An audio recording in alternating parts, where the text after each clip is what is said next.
Sponsored by Tata 407 mini truck. सन्तानको विश्वास आमा, आमाको विश्वास गरिमा, गरिमा विकास बैंक, एक्सेस टु ऑल।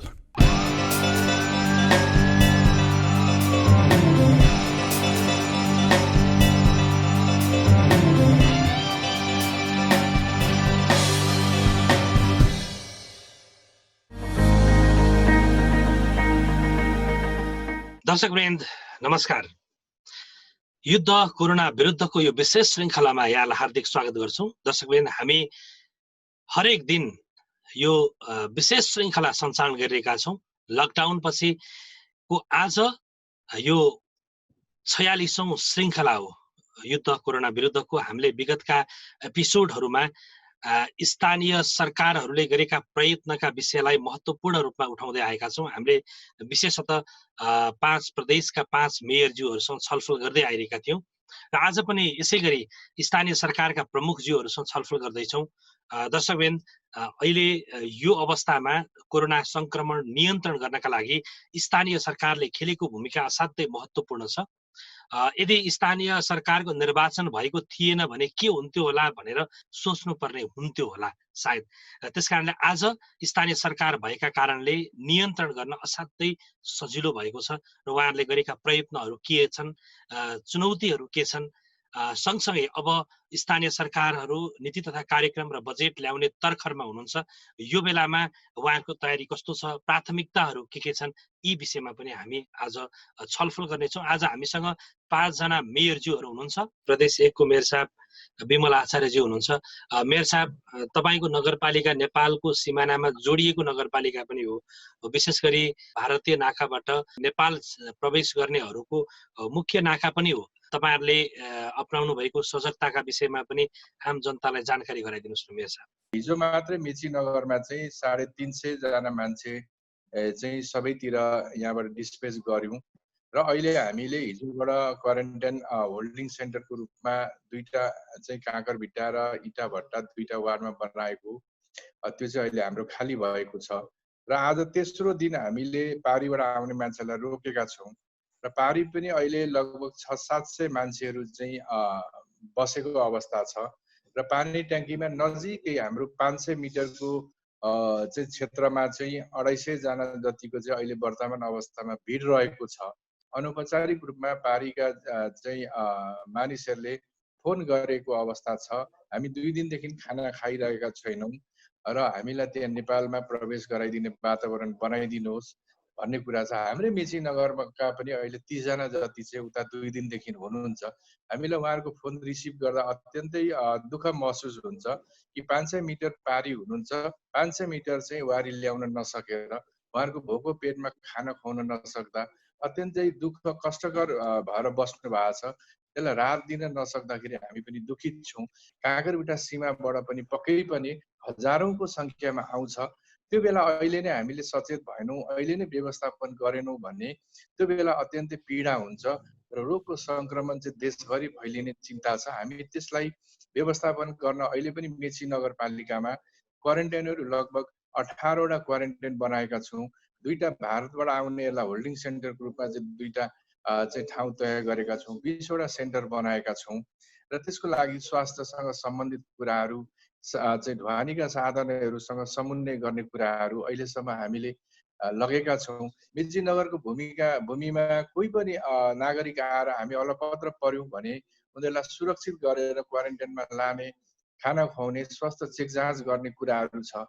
र म यो सरकारलाई आह्वान गर्न चाहन्छु, अनुरोध गर्न चाहन्छु कि प्रदेश सरकार, केन्द्र सरकारले यो विषयमा चाँडै चासो राखोस्। बोर्डरमै हजारौं संख्या अट्ने खालको व्यवस्थापन गरोस्। हामी नगरपालिका एकदमै समन्वय गर्नको लागि तयार छौं। आज सरकारसँग अरबौं रुपियाँ छ, त्यो अरबौं रुपियाँ चाहिँ परिचालन गर्न सकेको अवस्था छैन। यो अहिले यो कमजोर व्यवस्थापन र यो कमजोरीको कारणले भोलि हामी अत्यन्तै जटिल अवस्थामा जान सक्छौं।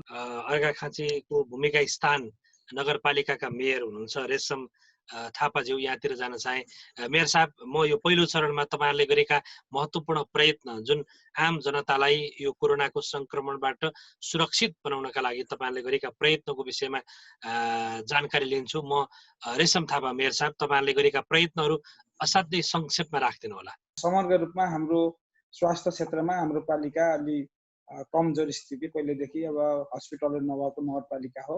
त्यसका अन्तर्गत हामी जिल्ला स्वास्थ्यसित कोअर्डिनेसन गरेर यसमा अगाडि बढाइरहेका छौँ।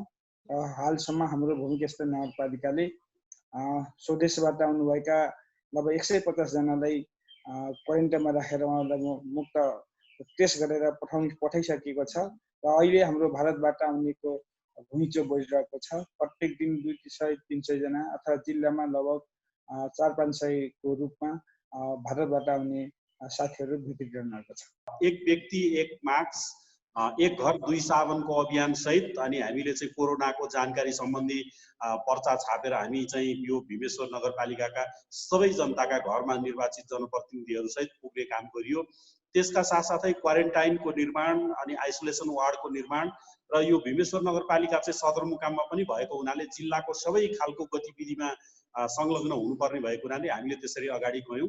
अनि त्यसपछि हामीले नगरपालिका भित्रका केही मान्छे शंकास्पद बिरामीहरूको स्वाब कलेक्सन गरेर जाँच गर्यौँ र अहिलेसम्म पनि दोलखा जिल्लामा चाहिँ त्यस्तो कोरोना संक्रमित मान्छे भेटिएको छैन।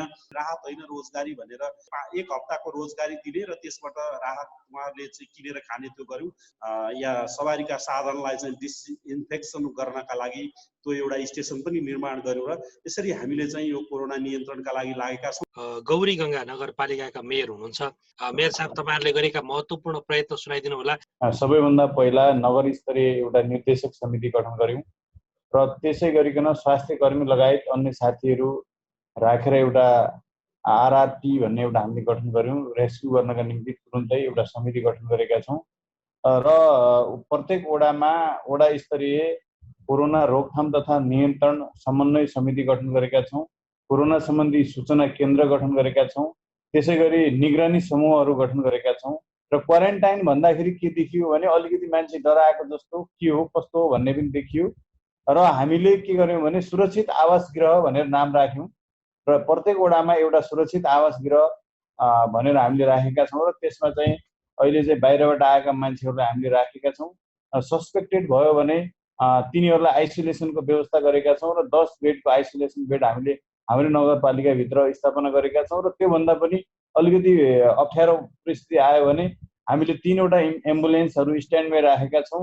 कोरोना सस्पेक्टेडलाई हामीले अहिले प्रदेशको प्रादेशिक सेती अञ्चल अस्पतालमा हामीले निःशुल्क रूपमा पुर्याउने र ल्याउने हामीले व्यवस्थापन गरेका छौँ र यसका साथै अब यो लकडाउनका कारणले अप्ठ्यारोमा पर्न गएका विभिन्न खाले समस्याहरू पनि आएका छन्। कतिपय महिला हिंसाका कुराहरू छन्, मान्छेहरू घरेलु हिंसाका कुराहरू छन्, महिलाहरूको निम्ति सेफ हाउसको कुरा पनि गरेका छौँ।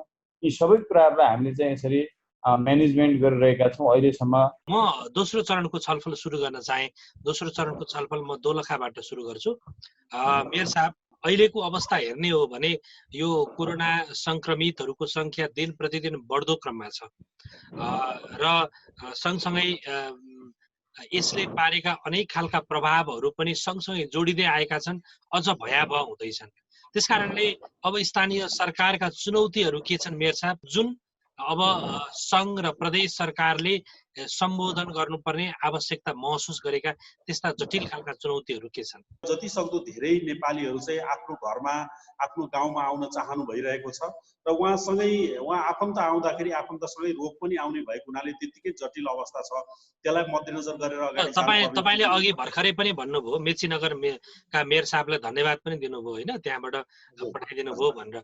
त्यहाँबाट आएका तपाईँका नागरिकहरूको कसरी व्यवस्थापन गर्नु भएको छ? हजुर, वास्तवमा यो सङ्घीय सरकारले अहिलेसम्म यसका लागि कुनै पनि बजेट पठाएको स्थिति छैन भने प्रदेश सरकारले नगरपालिकालाई 12 लाख र गाउँपालिकालाई 10 लाख पठाएको हो। त्यो रकम पनि हामीले खर्च गरिसक्यौँ र अन्य कुनै त्यस्तो व्यवस्थापन छैन र हामीसँगै रहेको कोषबाट खर्च गर्ने भएको हुनाले हामीलाई अत्यन्तै चुनौती छ र हामी दोलखा जिल्लाले के फरक प्रयास गर्यौँ भन्दाखेरि जसरी हामीले पहिला पनि राहत दिएनौँ काम दिए, रोजगारी दियौँ। अब अहिले यो चाहिँ क्वारेन्टाइनको व्यवस्थापनका लागि पनि हामीले खानेकुराहरूको व्यवस्थापन स्थानीय पालिकाले व्यवस्थापन गरिदिने र सिरक डस्नाको हकमा चाहिँ उहाँहरूको घर परिवारबाटै ल्याउने त्यो खालको चाहिँ हामीले व्यवस्था गरेर चाहिँ हामीले गरेका छौँ। किन भन्दा हामीले चाहिँ 5,000 व्यक्तिलाई चाहिँ नगरपालिका गाउँपालिकाले नै सामग्री खरिद गरेर राख्न सक्ने अवस्था नरहेको कारणले गर्दाखेरि हामीले चाहिँ बाध्य भएर चाहिँ नागरिककै सहयोगमा क्वारेन्टाइन भन्ने अभियानका साथ हामीले यसरी अगाडि बढ्यौँ। तपाईहरुलाई संघीय सरकारले भनेको छ नि सर, यो रकमान्तर गरेर खर्च गर्न सकिन्छ भनेर भनेको छ। तपाईलाई बजेटको अभाव त होला र?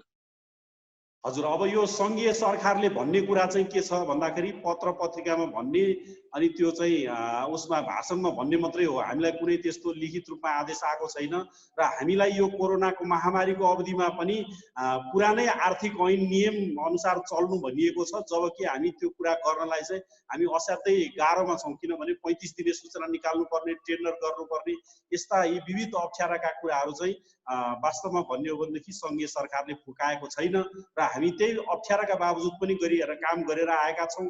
अहिले राहत दिने कुराहरू, नागरिकलाई ठाउँ ठाउँबाट उद्धार गरेर गाडीमा ल्याउने कुराहरूमा पालिकाका रकम खर्च गएका छन् र ती रकम चाहिँ भोलि बेरुजु आउने, ठाडो बेरुजु आउने स्थिति छ र त्यो कुरामा चाहिँ संघीय सरकारले, प्रदेश सरकारले कुनै फुकाउने काम गरेको छैन। र भीमबहादुर देउबातिर जान चाहे। मेयर साहब, तपाईहरुले अनुभूति गरेका त्यस्ता चुनौतीहरू के छन्? यो यति लामो समय 2 महिना त हामीले लकडाउन बेहोर्यौं हैन?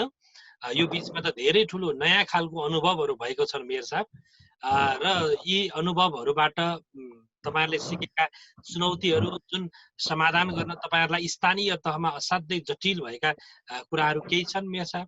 प्रत्येक दिन अब हाम्रो कैलाली जिल्लामा पनि 8 देखि 10,000 मान्छेहरू भारतबाट चाहिँ यहाँ प्रवेश भइसकेका छन् र ती मान्छेहरूमा करिब 25% मान्छेहरूमा यो कोरोना संक्रमित भएको आशंका हामीले गरेका छौँ। किनभने आरडिटी टेस्ट गर्दाखेरि 10 जनाको टेस्ट गरेपछि 10 जनामा पोजिटिभ देखिएको छ र यो एउटा अर्को चुनौती छ भने हामीले जति पनि मान्छे अहिले चाहिँ आइसोलेसन या क्वारेन्टाइनमा राखेका छौँ, बाहिरबाट आएका मान्छेहरू, उहाँहरूलाई क्वारेन्टाइनमा राखिसकेपछि पिसिआर नगरिकन घर पठाउनु भनेको त्यो अत्यन्त जोखिम हुनेछ र त्यसका निम्ति पिसिआर गर्नका निम्ति आवश्यक सामग्रीहरूको व्यवस्थापन केन्द्रीय सरकारले यसलाई चाहिँ व्यवस्थापन गर्न जरुरी छ। केन्द्रीय सरकारले विश्वका जुनसुकै मुलुकबाट भए पनि, जहाँबाट भए पनि साधन स्रोतहरूको उपलब्धता गराउनुपर्छ र हामी एक्सनमा जान स्थानीय सरकार हामी तयार छौँ। मेयर साहब, तपाईहरुले चाहिँ हुन त अघि नै पनि एउटा चुनौती त राखिसक्नुभयो यहाँले, बाहिरबाट आउनेहरूको भोलि संख्या बढ्यो भने कसरी व्यवस्थापन गर्ने होला भन्ने चुनौती आजदेखि नै तपाईहरु चिन्तित भएर त्यसको व्यवस्थापनमा लाग्नु भएको छ, खुसीको कुरा पनि हो यो। र अरु के छन् मेयर साहब, तपाईहरुले यति लामो संघर्ष गर्नु भएको छ, 2 महिना भन्दा बढी लामो संघर्ष गर्नु भएको छ, कोरोना विरुद्धको संघर्ष, युद्धमा हुनुहुन्छ। तपाईहरुले युद्धरत हुँदाखेरिको भएका समस्याहरू के हो? धेरै छलफल गर्यौं, धेरै निर्णय लेख्यौं, तर कार्यान्वयनको पाटोमा एकदमै ढिला सुस्ती भयो। अब समय अत्यन्तै कम छ भन्छु म अहिले पनि। र यो सीमाबाट चाहिँ व्यवस्थापन गर्न नसक्दाखेरि र यसमा हाम्रो तीनै तहको चाहिँ एक आपसमा समन्वय नहुँदाखेरि हामीले धेरै झन्झट चाहिँ खेपेका छौँ। र विशेष गरी क्वारेन्टाइन भोलि दुर्भाग्य नबनोस् र चाहिँ तिनलाई अलग अलग, तिनका पनि छुट्टा छुट्टै छन्। एउटा नजिकबाट सुरक्षित ठाउँबाट आएछ, अलिक टाढाबाट चाहिँ ऊ असुरक्षित ठाउँबाट आएछ। अब यो टेस्टको कुरामा पनि अब चाहिँ आरडिटी टेस्ट चाहिँ हामीलाई त्यति भर पर्दो भएन। हाम्रोमा पनि जति चाहिँ टेस्ट गर्यौं त्यसमा पोजिटिभ आउँछ, फेरि पिसिआर टेस्ट गर्यो त्यो नेगेटिभ आउँछ। यसले यहाँ चाहिँ एक किसिमको चाहिँ आतंक जस्तो भएको छ र त्यसले गर्दाखेरि अहिलेको यो सबै व्यवस्थापनमा हेल्पेस राखेर बोर्डरमै त्यसको व्यवस्थापन गरेर सरकारहरू सबै जिम्मेवारी पक्ष यसमा लागेर तत्काल यसलाई व्यवस्थापन गर्नुपर्छ र सबै गाउँहरूमा, सबै नगर, सबै देशभरि चाहिँ सुरक्षित हुने कुरामा चाहिँ हाम्रो सूचनाहरू, हाम्रो चाहिँ लकडाउनको व्यवस्थापन पनि त्यति साह्रो लागू भएको छैन। हामी कहाँ पनि अहिले हामीले पनि चाहिँ सबै भने जस्तो लागू गर्न सकेका छैनौँ, किनभने प्रहरी हाम्रो सबै सीमामा त्यो लाग्नु भएको छ। त्यसले गर्दाखेरि यो जति चुनौती छ त्यसलाई चाहिँ व्यवस्थापन गर्न हामी चनाखो हुँदाहुँदै हाम्रा उपल्ला चाहिँ नेतृत्वहरू, उपल्ला सरकारहरू सबै कुराको चाहिँ समन्वयको खाँचो मैले देखिरहेको छु। हुन्छ मेयर साहब, म के चुनौती देख्नु भएको छ मेयर साहब? म अर्घाखाँचीका मेयर साहब हुनुहुन्छ रेशम थापाज्यू, यहाँतिर जान चाहे। पालिकामा आजको हकसम्म भारतबाट आउनुको 1 हप्ताको बिचमा 500 जना आइसक्नु भएको छ। आज पनि 100 जना आउँदै हुनुहुन्छ। यसले गर्दा हामी जोखिम मुक्त जस्तै हिजोसम्म बचाएर राखेका जनताहरूलाई अब बचाउन गाह्रो छ। अब यो कारणले गर्दा हामी सबै जोगिनको लागि अब पहिलो कुरा फिल्टर गर्नुपर्ने जरुरत छ। अब हामी प्रदेश सरकार रेशम थापा मेयर साहब, तपाईले भन्नुभयो हिजोसम्म बचाएका जनताहरूलाई अब बचाउन गाह्रो छ भन्नुभएको छ।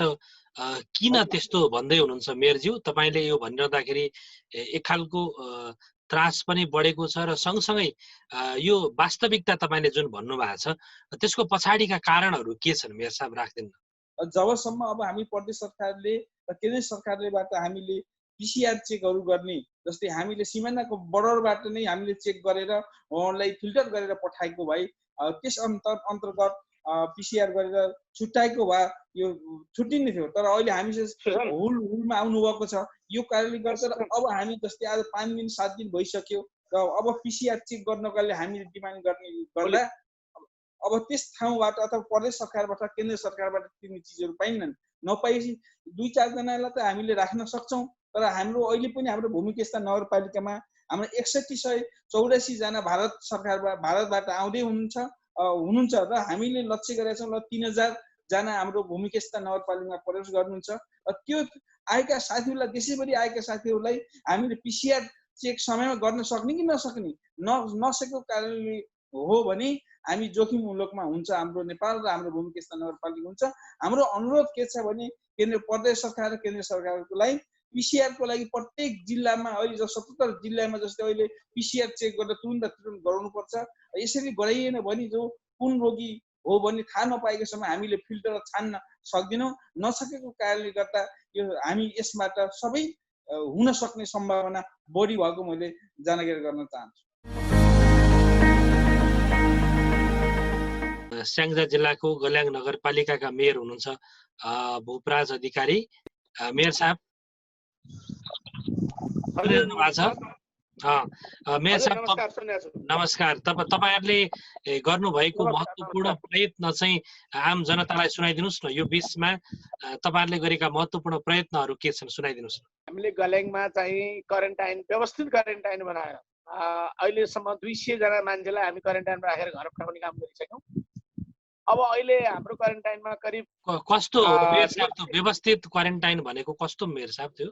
यो व्यवस्थित खालको भनेपछि बल्ल तपाईले ठिक कुरा गर्नुभयो। त्यहाँ हामी हरेक मिडियाहरू, पत्र पत्रिकादेखि त्यहाँका मनोरञ्जनका साधनहरू अनि तिनीहरूलाई 14 दिनसम्म सोसियल डिस्टेन्समा बसेर आफ्नो खाद्यान्नलाई व्यवस्थापन गर्दै, औषधि उपचारहरूको व्यवस्थापन गर्दै अनि हामी सबै मिडिया पनि त्यहाँ चाहिँ उनीहरूलाई अध्ययन गर्ने, पत्र पत्रिकाहरू पुर्याउने, मनोरञ्जनहरू गर्ने, चाहना भयो भने उनीहरूलाई मनोरञ्जन गर्ने, वाद्यवादनका साधनहरू राखिदिने र उनीहरू घर जाने बेलामा यो क्वारेन्टाइन छोड्नै नपर्यो त्यो भन्ने खालको सुविधायुक्त क्वारेन्टाइनहरू हामी निर्माण गरेर अहिले उहाँहरूलाई हामी 200 जनालाई घर पठाइसक्यौँ। अहिले बाँकी 200 जना फेरि पनि क्वारेन्टाइनमा आजसम्म करिब 70 जना चाहिँ आइसक्नु भएको छ। बाँकी 150 फेरि आज भोलिमा आउने गरी इन्डियाबाट आउने डाटा चाहिँ तयार भएको छ। फेरि उनीहरूलाई हामी व्यवस्थापन गर्न 230 वटा हामी क्वारेन्टाइन बेडहरू निर्माण गरेका छौँ र 12-15 वटा हामी आइसोलेसन निर्माण गरेका छौँ। यसरी आम जनतालाई हामी अहिले यो लकडाउनको अवधिमा सोसियल डिस्टेन्स कायम गरेर गाउँमा पनि हामी कृषिका कामहरू अगाडि बढाएका छौँ भने आउनेहरूलाई, विदेशबाट आउनेहरूलाई अब हामी सुरक्षित तरिकाले क्वारेन्टाइनमा राखेर फेरि हामी तिनीहरूलाई गाउँमा सुरक्षित ठाउँमा लैजाने व्यवस्था पनि मिलाइरहेका छौँ। समस्याहरू धेरै छन् तर पनि हामी समस्याको बावजुद समस्याको एउटा अगाडि तेर्सिँदा पनि त्यसका पर्खालहरूलाई हामी भत्काएर हामी नगरवासीहरूलाई सर्वसुलभ तरिकाले हरेक चिजलाई अगाडि बढाउने, खाद्यान्न यी चिजहरूमा हामी मोनिटरिङ गरेर अलि कालोबजारी हुन नदिने ढङ्गले हामी लागिरहेका छौँ। त्यो क्षेत्रमा पनि समस्या देखिन लागेको छ। केही यातायातको सम्बन्धमा मान्छेहरू बिमारी भएर समयमा पुग्न नसक्ने हो कि भन्ने स्थिति पनि देखिन्छ। नगरका सबै जनप्रतिनिधिहरू, कर्मचारीहरू हामी यही हिसाबले लागिरहेका छौँ। अब हामी तेस्रो र अन्तिम चरणमा छौँ। म यो छलफल सुरु गर्न चाहे भरत केसी मेर्साबाट। हिजोका दिनमा तपाईँहरूले निकै एग्रेसिभ भएर बजेट बनाउनु भएको थियो यो वर्ष, र अब आउने बजेटले चाहिँ केही देखाउने बेला हो भनेर तपाईँ लागिरहनु भएको थियो। तर यो खालको परिस्थिति सिर्जना भयो। अझै पनि जनताले आश मार्दा हुन्छ कि आश गर्दा हुन्छ? मेर्सा, भरत केसी मेर्सा, के भन्नुहुन्छ? होइन, जनताले आश मार्नै पर्दैन। किन भन्दाखेरि हामी स्थानीय सरकार भनेको जनताले महसुस गर्न सक्ने, छुन सक्ने, आफ्नो गुनासो राख्न सक्ने सरकार हो र हामी जनताप्रति पूर्ण वफादार छौँ र जनताका विश्वास हामी टुट्न दिँदैनौँ। र हाम्रो चाहिँ यो वास्तवमा कोभिड-19 को महामारी नआएको हुन्थ्यो भने हाम्रो चाहिँ यो बेला चाहिँ हामीले गरेका थालेका कामको रिजल्ट आउने बेला हो र त्यो हामीले केही अप्ठ्यारो झेल्नु परेको छ। यद्यपि हामी हतोत्साहित पनि भएका छैनौँ, विचलित पनि भएका छैनौँ। हामी इन्डियाबाट 1 अरब चाहिँ रेमिट्यान्स ल्याउँछौँ भने इन्डियाले हामीसँगबाट 3 अरबको रेमिट्यान्स लैजान्छ। त्यसो भएको हुनाले हामीले हाम्रोसँग रहेको पैसा यही जोगाउने, हाम्रा आफ्नै उत्पादनलाई चाहिँ उपभोग गर्ने, जसरी हामी चाहिँ हाम्रो खाद्यान्न लगायत तरकारी लगायत हामी यही उत्पादन गर्न सक्छौँ र हामीको अर्ग्यानिक उत्पादन नै उपभोग गर्ने त्यो परिपाटीको विकास गर्नु पनि यो एउटा महत्त्वपूर्ण र आफैमा आत्मनिर्भर हुने कृषि प्रणाली र आत्मनिर्भर र स्वावलम्बी भएर बाँच्न नागरिकलाई सिकाउनको लागि पनि यो कोभिड-19 ले हामीलाई ठुलो पाठ सिकाएको छ। हुन्छ मेर्सा, उत्पादनलाई जोडेर अगाडि जानुपर्छ। हुन्छ, एकदम त्यसका लागि शुभकामना पनि छ मेयर साहबहरूलाई। म सुदूरपश्चिमको कैलालीका मेयर साहबतिर जान चाहे। गौरी गङ्गाका भीमबहादुर देउबा मेयर साहब हुनुहुन्छ। मेयर साहब, बाहिर विदेशबाट फर्किनेहरूको पनि ठुलो सङ्ख्या छ, जस्तो अघि पनि हामीले चर्चा गऱ्यौँ। बाहिरबाट आउनेहरूबाटै धेरै जटिलता छ, उहाँहरूको व्यवस्थापनमा चुनौती छ भनेर पनि अघि हामी छलफल गरिरहँदा अब चाहिँ उहाँहरूलाई रोजगारी र उत्पादनमा जोड्नका लागि स्थानीय सरकारको, गौरी गङ्गा सरकारको योजना के छ? अब हाम्रो नगरपालिकामा खास गरिकन एउटा सम्भावना के छ भने यो कृषिको नै सम्भावना हो। हामीले यस विषयमा के गरेका छौँ भने यही वर्ष हामीले अब उत्पादनमा वृद्धि गर्नुपर्छ भन्ने हिसाबले अलिकति आधुनिक टाइपको राम्रो खाले धानको बिउ मगाएर सबै किसानहरूलाई 50% हामीले सब्सिडी दिएर बिउ चाहिँ वितरण गरेका छौँ। यही वर्ष हामीले त्यो गरेका छौँ र करिब प्रत्येक वडामा 40 कुन्टल धानको बिउहरू हामीले सब्सिडीमा वितरण गरेका छौँ र प्रत्येक वडामा सिँचाइका निम्ति हामीले स्यालो ट्युबवेल बोरिङको व्यवस्थापन गरेका छौँ। आधा लगानीमा जनताको जनता आधा चाहिँ नगरपालिकाको लगानीमा हामीले चाहिँ के अरे बोरिङ गाड्ने काम गरेका छौँ। करिब हाम्रो नगरपालिकामा 250 देखि 300 बोरिङहरू हामीले स्यालो ट्युबवेल, जसलाई चाहिँ पानी तान्न, जमिनबाट पानी तान्न सकिन्छ, त्यस्तो सिँचाइका निम्ति त्यसमा पनि हामीले सब्सिडी दिएका छौँ। अहिले भर्खरै प्रदेश सरकारबाट पनि यो चाहिँ ट्र्याक्टरहरू र चम्फा ट्र्याक्टर अनि कल्टिभेटर अनि यो धान काट्ने, गहुँ काट्ने मेसिनहरूमा पनि 50% सब्सिडीका कुराहरू अगाडि ल्याएका छौँ। र यसै गरी अब हामीले चाहिँ पशुपालनतर्फ पनि हामीले विशेष ध्यान दिनुपर्छ। हाम्रो सम्भावना त्यो पनि एउटा रहेको छ र सहकारिता मार्फतमा उदाहरणका निम्ति म के भन्न चाहन्छु भने यो जस्तै हामी कुनै पनि युवाहरू आफ्नो देशमा स्वरोजगार गर्न चाहन्छ भने 100 जना हामी युवाहरू एकत्रित हौँ र बाहिर जाँदाखेरि पनि हामीले 2 देखि 3 लाख रुपियाँ खर्च नगरिकन कहीँ पनि जान सक्दैनौँ। 2-3 लाख रुपियाँ खर्च गरेर हामी सबै एउटा उदाहरणका निम्ति भैँसी पालन गरौँ र 100 वटा युवाहरू मिलेर एउटा समूह बनाएर हामीले 200 वटा भैँसी पालन गरेर त्यसबाट उत्पादन भएको दुधलाई हामीले बेच्न सक्यौँ भने अनि त्यसपछि यो चाहिँ एउटा व्यवसाय ढङ्गले हामी अगाडि बढाउन सक्छौँ। यदि त्यसरी लागेको खण्डमा हामी नगरपालिकाको तर्फबाट उहाँहरूलाई 50% अनुदान र उहाँलाई चाहिने बिउ मलदेखि लिएर प्राविधिक र अरू कुराहरूको पनि हामीले व्यवस्थापन गर्ने गरी हामीले नीति ल्याउने गरेका छौँ। र किसानले उत्पादन गरेलाई मार्केटिङसँग जोड्नको लागि नगरपालिकाले कदम चाल्नुपर्छ र त्यसपछि बिमालाई पनि, जस्तै राज्यबाट 75 भएको छ भने त्यसलाई पनि हामीले केही बिमामा पनि हामीले कोर्डिनेसन म्याचिङ गर्नुपर्छ र हामीले पहिलो कुरा उत्पादनको चाहिँ अनुदानतिर लाग्यौँ भने र त्यसलाई बजारीकरणसँग जोड्ने हिसाबले गयौँ भने मात्र हाम्रा किसानहरू आत्मनिर्भर बन्न सक्छन् भन्ने उद्देश्य साथ हामी लाग्नुपर्छ।